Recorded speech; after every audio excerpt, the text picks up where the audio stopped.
Apa Bagas seorang playboy? Bukannya baru saja dia berduaan dengan Lea? Kenapa dia menggodaku sekarang? Aku menghela nafas. Aku yakin Bagas bukan menggodaku, tapi hanya mempermainkanku saat ini. Saya hitung sampai 3. Kalau Bapak gak lepasin saya injek nih pakai heels saya, ancamku. Injek aja, tantang Bagas. Tok tok, ceklek pintu ruangan Bagas dibuka. Ayo, Riri membolakan matanya melihat pemandangan di depannya. Bagas mengukung tubuhku hingga terpojok di meja, tubuh Bagas hampir rapat pada tubuhku. Refleks Bagas menjauhkan tubuhnya dari tubuhku. Maaf, cicit Riri. Bukannya minta izin sebelum masuk ruangan merupakan etika dasar, sinis Bagas. Pasti Riri salah paham lagi ini mah, batinku. Sekali lagi maaf, Pak. Riri membungkukkan badannya. Ada apa? Tanya Bagas. Mr. James sudah datang. Ucap Riri, siapin bahan-bahannya, tak perintah Bagas. Baik Pak, lalu aku, Riri dan Bagas menuju ruang meeting. Sepanjang perjalanan Riri tidak henti-hentinya mencubit perutku.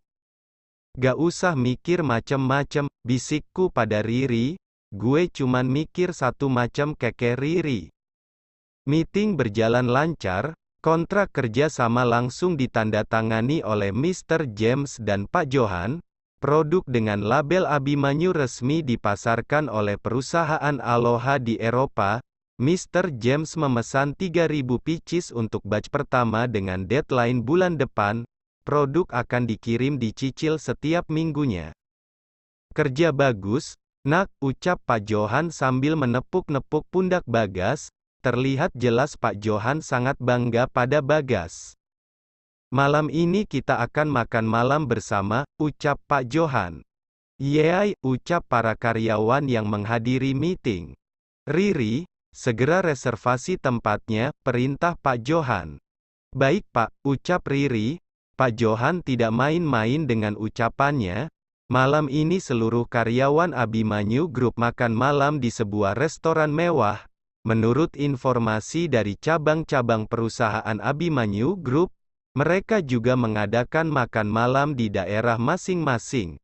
Sepertinya ini wujud rasa bersyukur Pak Johan karena anak semata wayangnya sudah mulai berpikiran dewasa dan mulai fokus menjadi pewarisnya. Semua orang melemparkan pujian pada Bagas saat makan malam. Bagas hanya tersenyum menerima semua pujian itu. Sebagai sekretarisnya aku cukup bangga melihat pencapaian Bagas saat ini.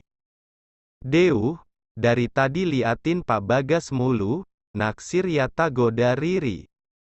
Ah, dia mulai lagi, batinku. Mbak Lita mau saingan ama aku? Tanya Jihan. Tanyaku bingung. Mulai sekarang, Pak Bagas itu calon imam aku, keke Jihan. Oh tidak bisa. Langkahin dulu mayat aku, ucap Irma. Ngaca dong lu, mana mau Pak Bagas sama lu, gak level. Gue yang cocok sama Pak Bagas, ucap Elsa. Di apaan lagi nih rubah betina ikut-ikutan, cibir Jihan. Ah, aku mah mengagumi tanpa dicintai aja lah, ucap Sasa, asisten manajer marketing. Perasaan dulu Pak Bagas gak seganteng ini deh, ucap Susan, staf finance. Pak Bagas sekarang gantengnya kelewatan, komentar Jihan. Banyak saingan lu, keke Riri. Bodo amat, dulu Bagas jarang sekali berkomunikasi dengan para karyawan.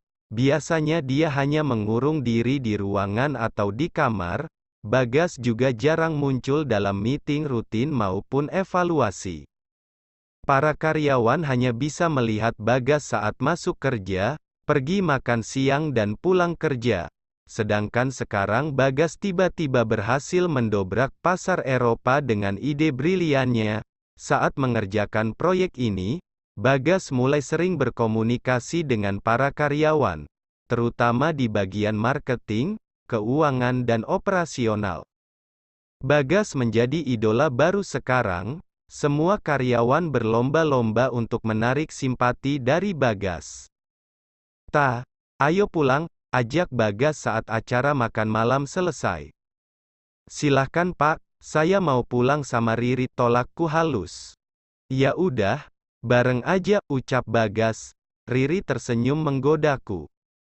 "Gak usah senyum-senyum kayak gitu." Aku mencubit pelan lengan Riri. "Kamu mau jadiin saya supir?" tanya Bagas saat aku akan masuk ke dalam mobil Bagas dan duduk di kursi belakang samping Riri. "Duduk di depan sana," ucap Riri dengan senyuman penuh arti. "Ri, kamu jangan mikir macem-macem ya soal tadi," ucap Bagas saat menyalakan mesin mobil.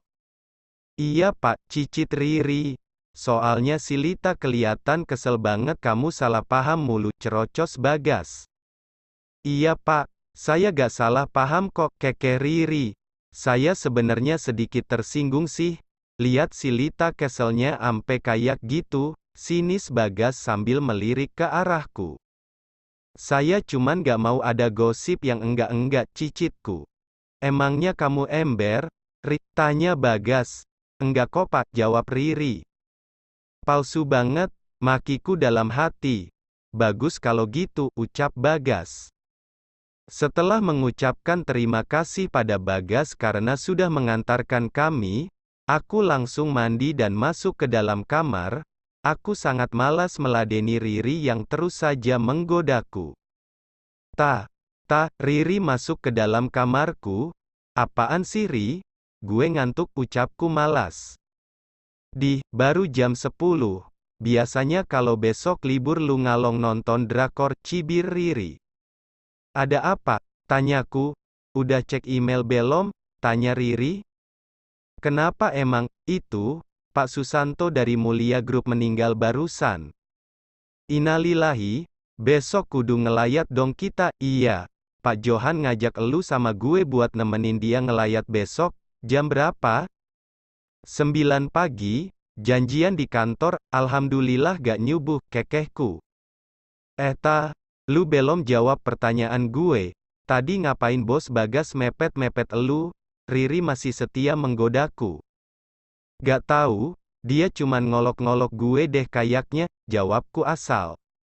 "Kok gitu?" tanya Riri. "Soalnya gue ledekin dia tadi." "Kenapa gak nembak si Lea cepet-cepet?" jawabku. "Oh gitu," kepala Riri mengangguk-angguk seperti burung kutilang. "Mau dong diolok-olok." Riri menaik turunkan alisnya. Bagas playboy apa ya?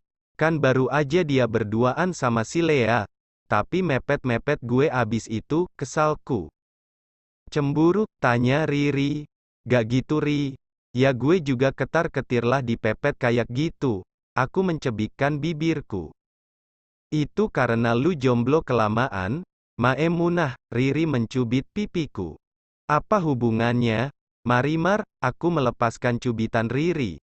"Lu gak pernah berdekatan sama cowok, sekalinya dipepet cowok jadinya lu ketar-ketir sendiri," kekeh Riri. "Iya apa ya?" ucapku sambil berpikir. "Si Tio nitip salam buat elu, kayaknya dia bakalan gencar lagi deh deketin elu," ucap Riri. "Males gue tuh kan, belum juga belum lu mah gak tahu deh Ri. Gue ngerasa ada yang gak srek sama dia, walau gak tahu itu apa." "Cobain aja sih Ta," saran Riri. "Tar deh, kalau gue udah gak sibuk," ucapku. "Serah lu ah, yuk ah tidur." Jam 9 tepat, Pak Johan dan supirnya menjemput kami di kantor pusat. Pak Johan sengaja mengajakku karena aku sering sekali berhubungan dengan Pak Susanto. "Bu Hanum gak ikut ngelayat Pak?" tanyaku. "Dia ada arisan," jawab Pak Johan. "Oh," aku membulatkan mulutku. "Pak Harto, ini kita langsung ke pemakamannya saja. Katanya jenazahnya sedang dikuburkan sekarang," ucap Pak Johan. "Baik Pak," ucap Pak Harto.